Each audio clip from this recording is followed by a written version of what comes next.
Sibīrijā ir vērojams ārkārtējs ģeotermālo anomāliju pieaugums.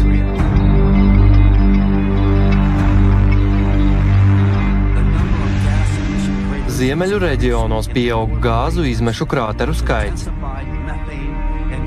Palielinās metāna un ūdeņraža izmeši no zemes dzīlēm. Turklāt dubļu vulkānisms arktiskajā šelfā kļūst daudz izteiktāks.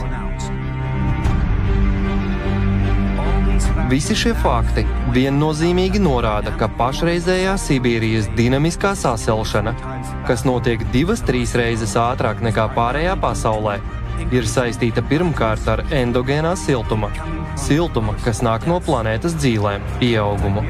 Sibīrija sasilst no apakšas. Kā rezultātā kodola spiediena virzienā uz Taimiru zem Sibīrijas izveidojās dziļas magmas kameras, kas aktīvi paceļ magmu tuvāk litosfēras plākšņu savienojuma vietām.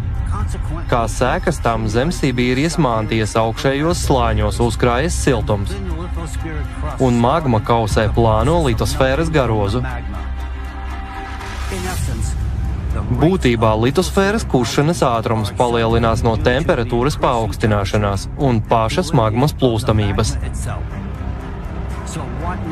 Kas tad mūs tagad sagaida? Nesarežģīta, vienkārša, nepārprotami skaidra atbilde ir. Vienkārši uzlieciet ledus kubiņu uz karstas plīts. Kas notiek? Ledus ātri izkusīs. Tādā pašā veidā karstā magma izskalo plātni, un tā kūst tieši tāpat kā mūsu ledus kubiņš. Pavisam vienkārši. Tas ir tieši tas, kas tagad notiek Sibīrijā. Šī nekontrolētā procesa turpināšanās novedīs tikai pie viena, pilnīgi paredzama rezultāta – globālas katastrofas, kas spējīga iznīcināt ne tikai Krieviju, bet visu pasauli.